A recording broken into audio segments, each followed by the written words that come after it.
Every empire throughout history has consolidated its power using a remarkably similar strategy: the forceful acquisition of armies, navies, territory, and vital resources.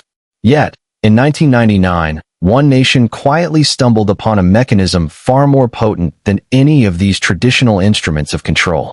It was a financial system so intricately subtle, so profoundly woven into the very fabric of the global economy, that a quarter-century later, the entire world finds itself dependent on its continued, seamless operation. There was no invasion, no declaration of war, no treaty signed under duress, merely the unassuming power of interest rates. Now, as we stand in March 2026, that colossal, unseen mechanism is beginning to show its first ominous cracks. The events that unfold next will unilaterally determine the financial fate of hundreds of millions of individuals, many of whom have never once given a thought to Japan. Just 3 days ago, within the quiet, unassuming confines of a room in Tokyo, a small group of 9 Japanese bureaucrats made a pivotal decision, one that directly influences whether your retirement account will increase or diminish this year. You did not elect these individuals, nor have you likely ever heard their names. Yet, when one of these 9 policymakers voiced a rare dissent, advocating for an immediate and significant interest rate hike, global currency markets reacted within minutes. This seismic shift was not driven by pronouncements from the Federal Reserve, nor by the powerful currents of Wall Street. It emanated directly from Tokyo. It suggests that most investors have, perhaps, spent their entire careers fixated on the wrong financial center.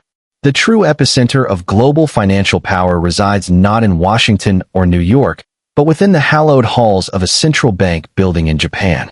What transpires there over the next 12 months will impact your mortgage rates, your savings, and the global economy with a directness and magnitude unseen from any other decision point on Earth.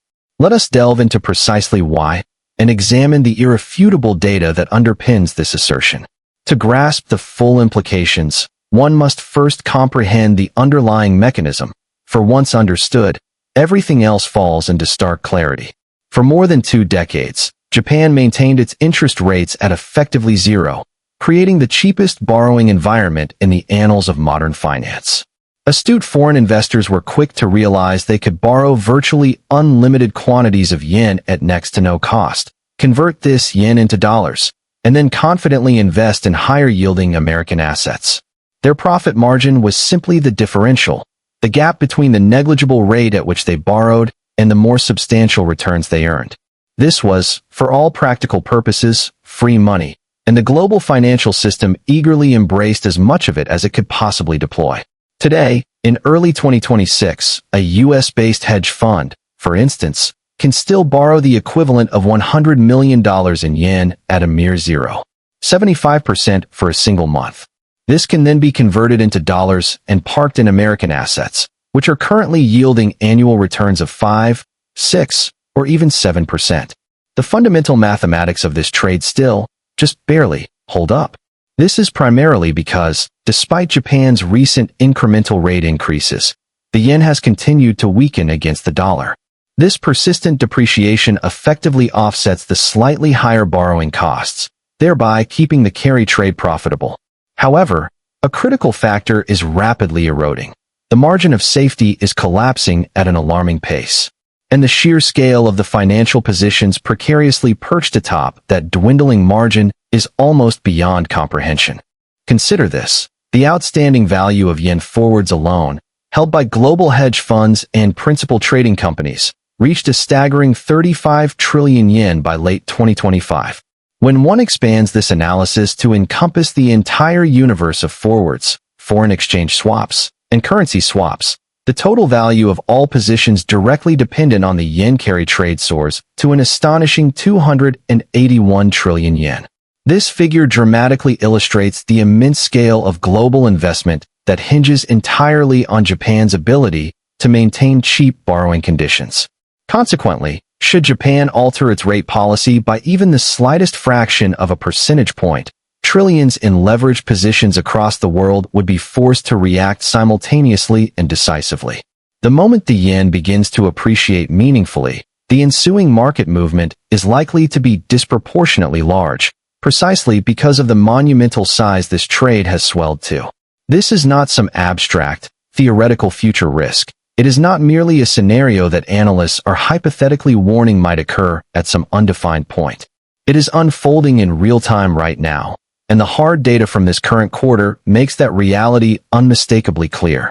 As of the first quarter of 2026, the overall status of the yen carry trade can best be described as profoundly fragile. We are not yet witnessing a complete, catastrophic collapse, but rather a discernible, if somewhat controlled, unwind. Many large hedge funds have already begun the process of deleveraging their significant yen positions. The Bank of Japan, BOJ, has been compelled to nudge its short-term policy rate towards zero. While this still appears remarkably low by global standards, it represents the highest cost of borrowing in Japan in nearly 2 decades. For those involved in the yen carry trade, every fractional percentage point increase in Tokyo directly diminishes the already shrinking margin of safety for global speculators.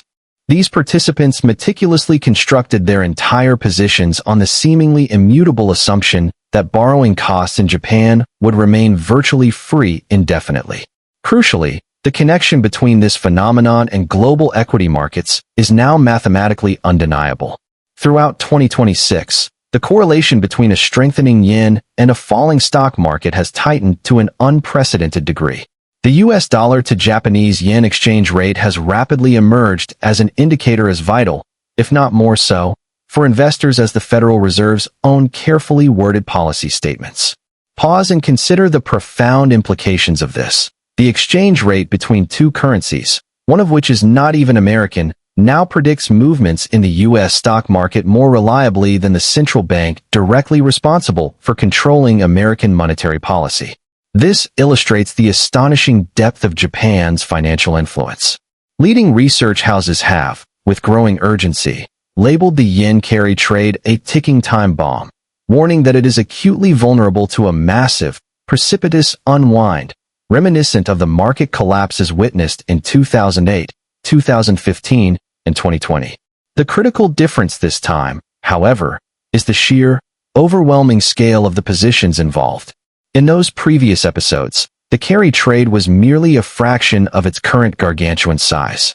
In essence, the bomb is now considerably larger, and its fuse has demonstrably shortened.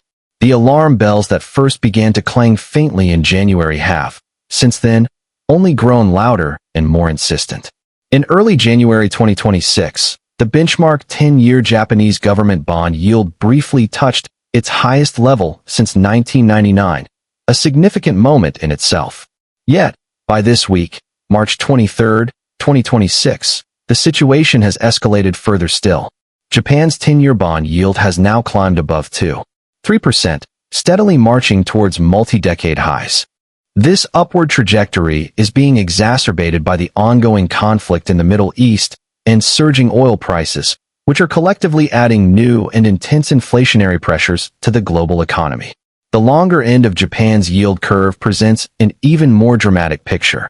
The 30-year bond yield currently stands at 3.53%, representing an increase of nearly a full percentage point from just 1 year ago. Similarly, 40-year bonds are now yielding 3%. For a nation that effectively spent an entire generation operating at near-zero interest rates, these numbers do not merely represent a minor adjustment. They signify a seismic structural shift in the global interest rate environment. These rising yields are of paramount importance because of the escalating costs they impose upon Japan's own government and the brutal, inescapable trap they create.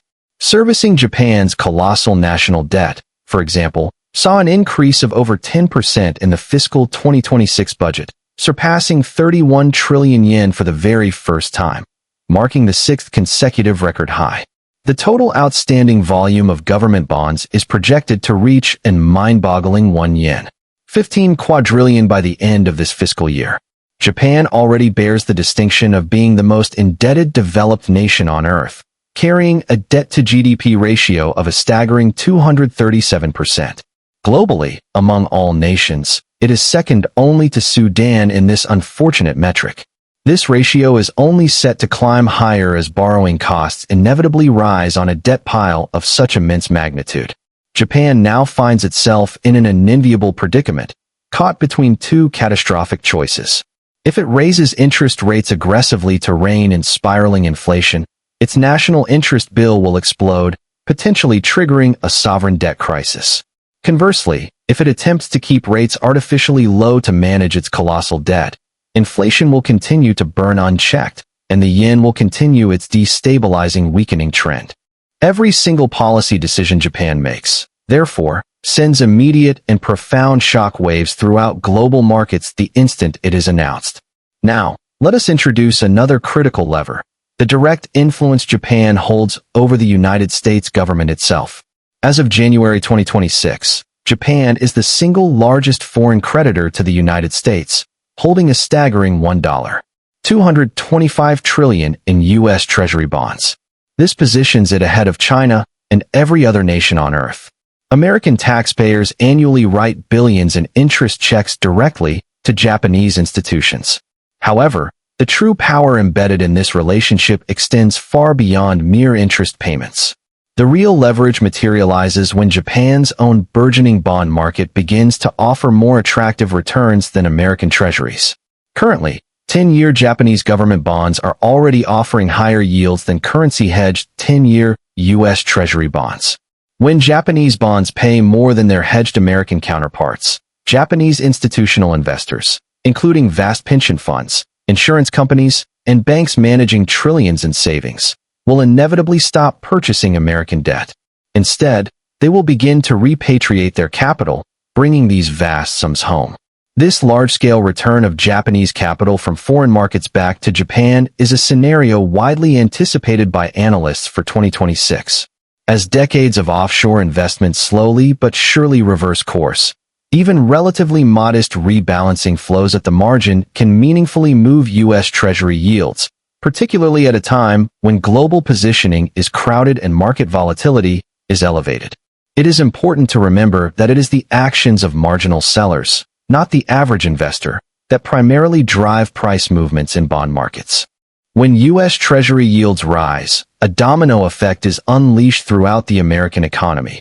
Mortgage rates climb, car loan rates increase, and business borrowing costs invariably soar, leading to an upward repricing across the entire American credit market. This would occur not because the Federal Reserve made a singular decision, but entirely because of actions taken in Tokyo. Indeed, a steeper yield curve in Japan exerts a powerful gravitational pull, compelling European and American yield curves to follow suit.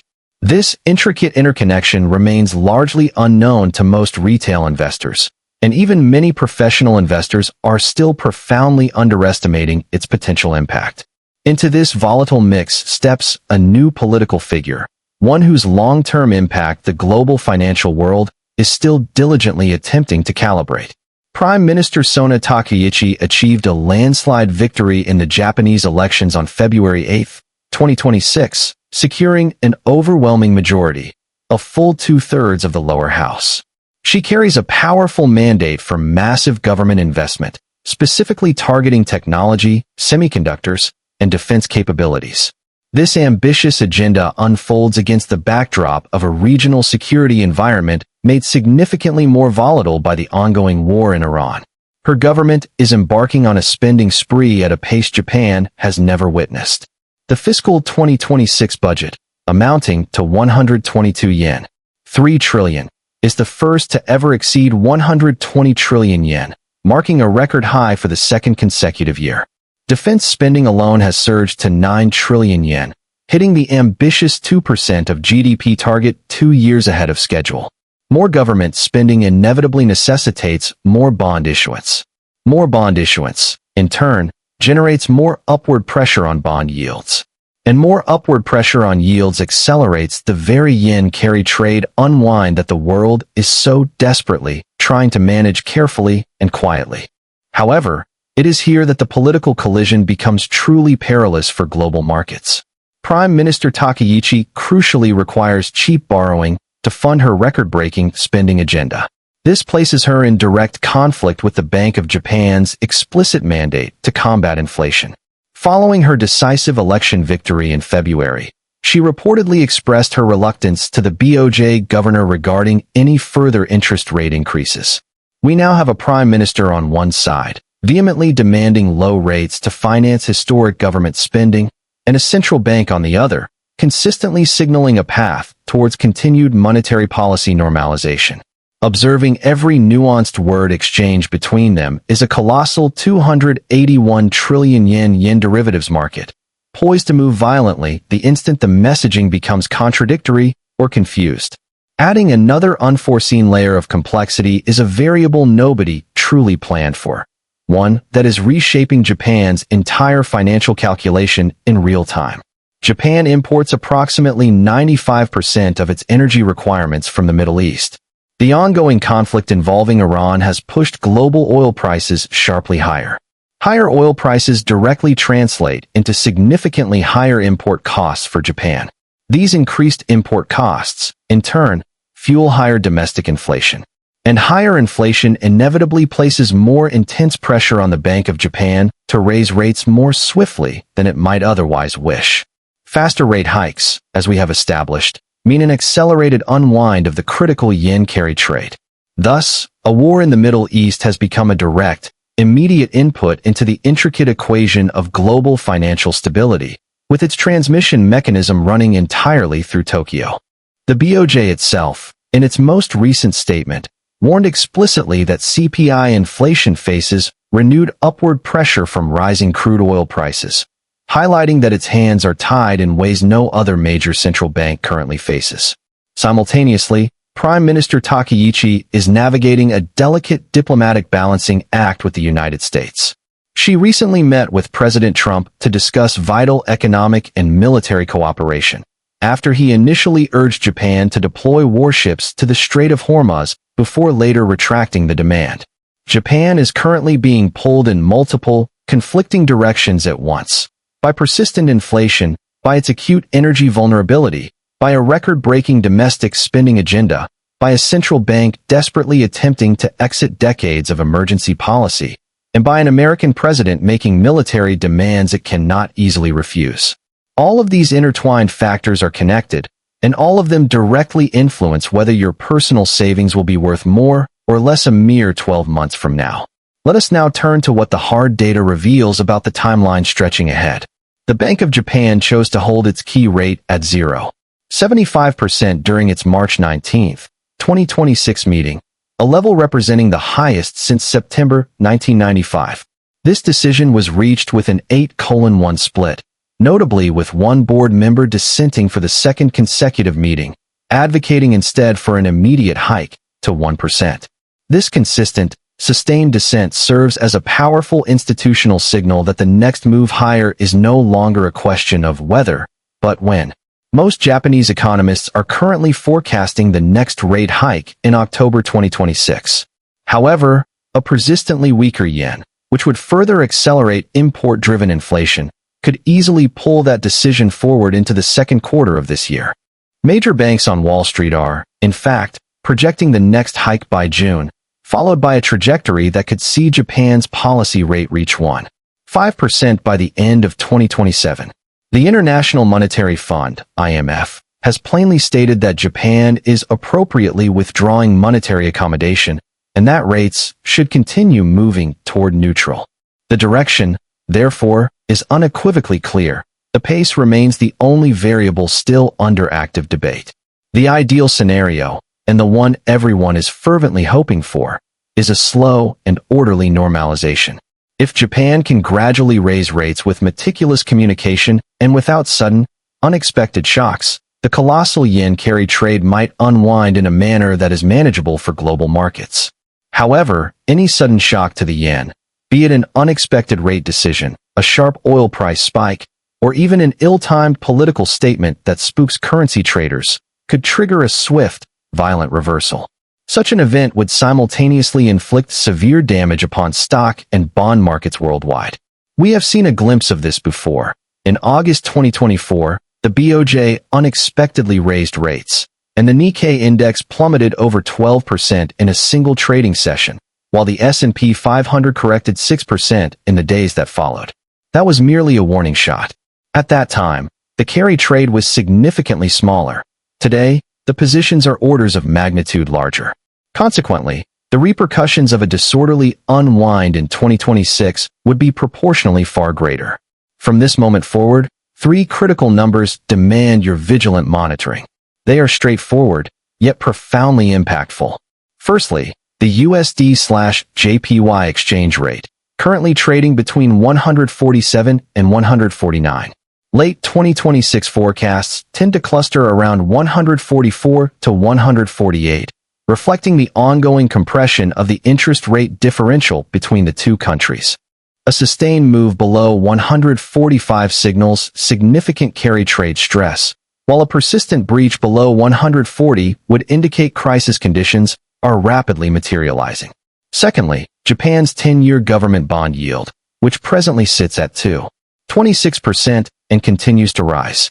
A break above 2.5% would trigger a major repricing across bond markets globally, with far-reaching consequences.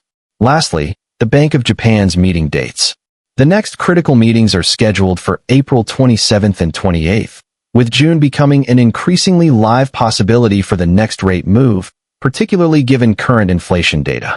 Japan, contrary to traditional perceptions of power, does not require aircraft carriers or nuclear weapons to exert its global influence. It holds a staggering $1.225 trillion of U.S. government debt, possesses $12 trillion in global foreign assets, and underpins 281 trillion yen in yen derivative positions, a massive financial structure that the entire world is precariously sitting atop without fully realizing it.